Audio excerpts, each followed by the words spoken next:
Karena kita akan bersama-sama menyanyikan lagu.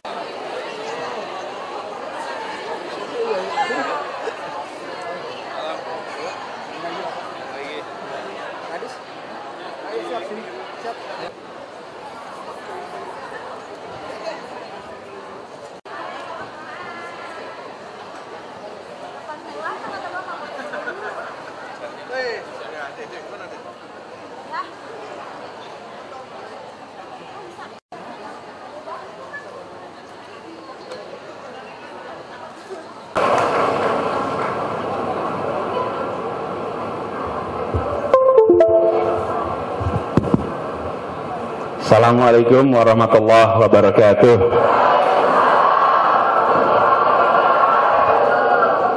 Dadah semuanya nanti. Selamat pagi. Selamat pagi.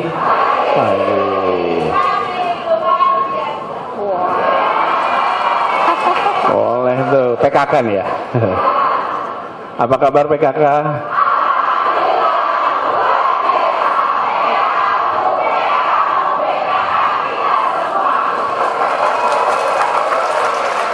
PKK Jakarta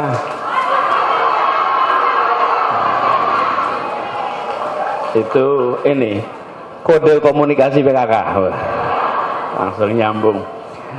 Yang saya hormati Pak Asisten Pembangunan, Kepala Dinas. Ya, sekarang kita di sini berkumpul sama-sama. Bapak Ibu memulai sesuatu yang baru. Di Jakarta ada lebih dari 2000 persisnya RW berapa Bu? 2.927 RW seluruh Jakarta. Yang berkumpul di sini hari ini 22. Jadi jumlahnya masih kecil. Okay? Tetapi jangan pernah remehkan yang kecil itu. Jumlah yang 22 ini adalah yang pertama. Dan yang pertama itu tidak ada duanya. Tidak ada duanya. Okay? Karena yang berikutnya adalah yang kedua, Bu. Tidak bisa dibilang yang pertama lagi, tidak bisa. Pertama itu ya cuman sekali. Yang pertama ini kita memulai sebuah gerakan baru untuk mengelola sampah di ibu kota. Mindsetnya mau diubah. Ibu bapak semua yang di sini mudah-mudahan masih ingat rumah-rumah zaman dulu. Ingat gak rumah zaman dulu? Ingat. Kamar mandinya di mana, Bu? Luar, jauh bener kamar mandinya. Betul gak tuh? Kan kira-kira di situ tempat buang-buang kan, bukan? Ditempatkan di belakang, jauh, gelap pula. Kalau malam mau ke sana minta dihanterin. Iya kan? Temenin dong mau ke belakang. Nanti malam minta ditemenin kakaknya, adiknya. Betul gak sih kan? Itu dulu. Hari ini kamar mandi di mana lokasinya, Bapak Ibu? Hah, banyak yang di kamar. Iya enggak? Di kamar ada kamar mandi. Masya Allah. Nggak perlu diantar lagi, bukan? Betul ya? Tapi kan sama, itu tempat buang-buang, bukan? Dulu di ujung sana, pokoknya yang penting dibuang. Yang penting tidak kelihatan lagi, yang penting tidak kecium, yang penting nggak kelihatan, begitu? Hari ini di dalam kamar ada kamar mandi. Betul kan? Nah, sekarang Bapak Ibu sedang membuat sejarah. Oke. Nanti kira-kira beberapa dekade lagi nanti ada gubernur yang ngobrol di sini, ngomong sama generasi baru. Ingat nggak? Dulu kalau buang sampah di Jakarta di mana? Di Bantar Gebang. Betul nggak? Pokoknya kita kumpulin sampahnya, terus kita kirim ke Bantar Gebang. Pokoknya kita nggak mau lihat, taruh di sana. mirip seperti rumah-rumah kita zaman dulu, betul ya Pak? Jauh dibuang. Apakah diolah? Tidak. Hari ini kalau lihat pembangunan kamar mandi, ada kamar mandinya, ada pengolahannya, betul nggak? Keluar dari situ airnya sudah bersih, bisa dimasukkan ke tanah dengan baik. Itu yang akan kita kerjakan hari ini. Itu yang akan kita ubah di Jakarta sekarang. Pengolahan sampah itu dikerjakan dari mulai selesai digunakan barangnya, lalu muncul namanya residu, sisa. Oke? Sisa itu bisa disebut sampah. Sebetulnya sisa dari satu kegiatan adalah material untuk kegiatan berikutnya. Betul tidak Mas? Material bisa digunakan. Hanya karena kita tidak menggunakan, maka kita sebut sebagai sampah. Bapak Ibu, ini ada naskah nih. Naskah ini ketika saya lagi baca tidak disebut sampah Bapak Ibu, ya. Selesai dibaca, ditaruh di sana, disebutnya sampah. Udah selesai nih. Barangnya masih sama. Nah, sekarang yang kita sedang lakukan di Jakarta adalah perubahan mindset. Bukan sekedar kelihatan bersih, bukan kelihatan rapi, tapi mau mengubah perilakunya. Yang membuang sampah itu siapa Ibu Bapak? Kita. Dan kita semua harus mulai, prinsipnya kalau dalam pengelolaan sampah itu 3R, ya kan? Apa? Reduce, reuse, recycle. 3R nih mau dipakai. Nah, saya berharap Ibu Bapak menjadi garda terdepan di dalam mengubah mindset seluruh masyarakat. Di 22 RW pertama yang akan dicatat dalam sejarah Jakarta sebagai RW awal perubahan mindset kita. Jadinya nanti Bapak Ibu sekalian, tempat-tempat Bapak Ibu harus bisa jadi contoh. Sanggup tidak? Bisa tidak? Bisa, harus bisa. Tempat-tempat ini nantinya Bapak sekalian, kita berharap prinsip 3 itu muncul. Jadi bukan lagi sekedar dikirim ke Bantar Gebang. Makanya tadi saya katakan, mungkin beberapa dekade yang akan datang akan ada misalnya gubernur di sini yang cerita lagi. Dulu di Jakarta itu pokoknya sampah asal dibuang. Sekarang kita sudah membangun tempat pengolahan sampah di Sunter. Sampahnya dikirim ke sana akan diolah menjadi energi listrik.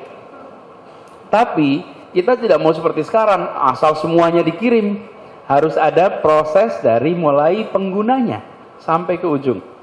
Jadi Bapak sekalian, yang kita akan kerjakan sama-sama itu bukan sekedar kegiatan biasa.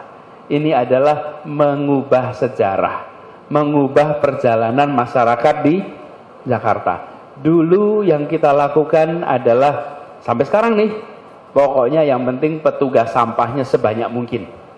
Silahkan membuang sampah di mana saja, kapan saja, dan pemerintah akan mengambil sampahnya di mana saja, kapan saja. Namanya pasukan oranye sama petugas-petugas sampah. Kita tidak ajak masyarakat mengurangi, tidak. Silahkan Anda buang di mana saja, kami sapu tiap hari. Jakarta kelihatan bersih, bisa. Apakah berubah perilaku warganya? Tidak. Bapak Ibu kalau naik kereta api bawah tanah tuh MRT, bisa nggak nyari tempat sampah di situ? Nggak ada tempat sampah. Tidak ada tempat sampah. Suatu ketika naik salah seorang menteri ikut sama saya ikut, terus dia protes, Pak Anies, nggak ada tempat sampahnya di sini, kurang tempat sampahnya. Saya cari-cari nggak ketemu. Jadi saya jawab, Bu, bukan nggak ada tempat sampah, tapi bukan kurang, tidak ada tempat sampah. Maksudnya, ya sampahnya dikantongin, dibawa, masukin ke tas. Bener juga ya. Oke, kalau gitu nanti saya kasih tahu semua orang. Di kantor saya kurangi jumlah tempat sampah itu. Jadi begitu kita sadar ini adalah barang ini nih yang saya pakai sekarang itu bisa saya lempar di mana saja, tapi bisa saya atur, bukan? Ada tempatnya, mana yang bisa didaur ulang, mana yang tidak, mana yang metal, mana yang gelas, mana yang plastik. Betul ya Mas? itu adalah perubahan mindset. Masyarakat modern bisa melakukan itu. Dan mari kita tunjukkan 22 RW ini contoh masyarakat modern Indonesia. Dan itu yang membedakan kita dengan makhluk-makhluk yang lain. Kita bisa belajar, lalu kita bisa melakukan perubahan. Nah, tadi Bu Ferry cerita tentang ibu-ibu PKK yang sudah banyak melakukan.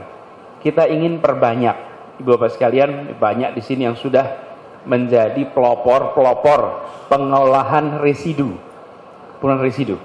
Ini saya berharap contoh-contoh itu kita gaungkan lebih banyak lagi. Kita harus saling belajar, karena tidak ada yang paling tahu. Yang ada adalah saling belajar. Jadi saya berharap nantinya dari teman-teman Bapak Ibu sekalian Samtama, apa tadi kepanjangannya? Sampah tanggung jawab. Udah apa belum?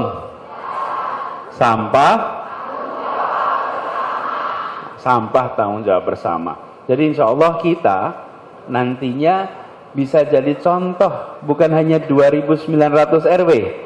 Saya malah berharapnya contoh se-Indonesia. Boleh tepuk tangan.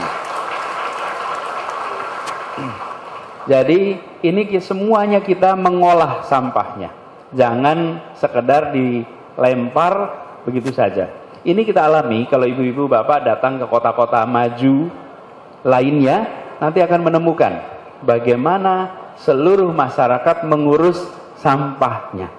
Bukan hanya diurus oleh pemerintah, karena yang membuang sampah adalah kita semua. Nah, saya ingin sampaikan terima kasih pada semua yang terlibat.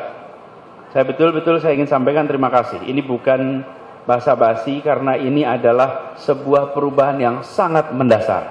Sangat mendasar.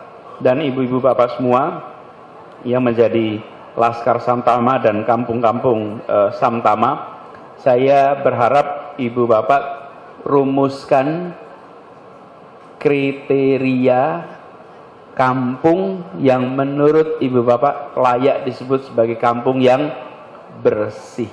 Nanti pasti ada dari pemerintah, tapi ibu bapak tambahin sesuai dengan kondisi di kampung bapak ibu sekalian, sehingga setiap orang tahu, oh ini yang disebut dengan bersih.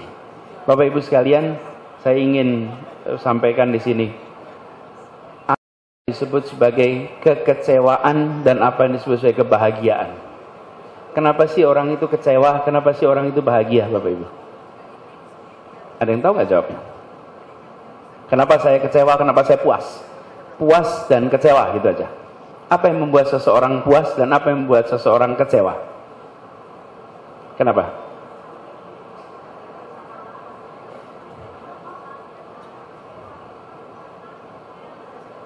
Nah, bagus. Namanya siapa, Bu? Caca. Caca dari mana? Caca dari Pasar Minggu. Dia jelaskan. Gini, katanya. Kecewa dan puas itu begini, kata Caca nih. Bila ekspektasinya ketemu dengan kenyataan, maka puas. Tapi bila harapannya tidak ketemu dengan kenyataan, menjadi kecewa. Betul tidak? Betul. Kalau kita berharap dan tidak tercapai, maka kecewa. Kalau kita berharap lalu tercapai, maka puas. Betul kan? Nah, saya mau omongkan soal sampah ini. Soal sampah nih, soal ini. Kalau kita berharap tempat ini bersih, lalu tempat ini terlihat kotor, kita puas atau kecewa? Kecewa. Karena itu lalu kita bereskan, bukan? Tapi kalau kita tidak punya harapan buat tempat ini bersih, lihat ada sampah gimana? Ya biasa aja. Wong kita tidak pernah punya harapan tempat ini bersih. Kenapa kalau lihat sampah banyak orang diam saja? Karena dia tidak punya harapan tempat ini bersih. Karena itu tadi saya minta di tiap-tiap kampung tuliskan harus seperti apa supaya inilah yang menjadi harapan kita. Inilah yang harus kita capai. Kalau itu tidak tercapai, kita usahakan untuk bisa tercapai. capai. Dengan begitu nanti insya Allah kampung-kampung kita menjadi kampung yang bersih. Ibu bapak, selamat bertugas, selamat menjadi contoh, selamat menjadi pionir. Tunjukkan kepada semua 22 kampung ini menjadi kampung percontohan bagi masa depan dan Indonesia yang lainnya. Selamat bertugas. Nanti kapan-kapan saya mampir di kampung Bapak Ibu, tapi mampirnya mendadak ya, mampirnya mendadak. Pokoknya tahu-tahu nanti saya lihat, nanti saya minta daftarnya, kapan-kapan saya mampir, saya lihat, nanti saya lihat sidak bersih nggak nih gitu ya. Kalau pada bersih-bersih jam berapa? Kalau gitu sebelumnya datangnya sebelum dibersihin. Baik Bapak sekalian, itu saja dari saya. Terima kasih. Salam untuk warga semuanya. Insya Allah kita jumpa lagi di waktu yang akan datang. Assalamualaikum.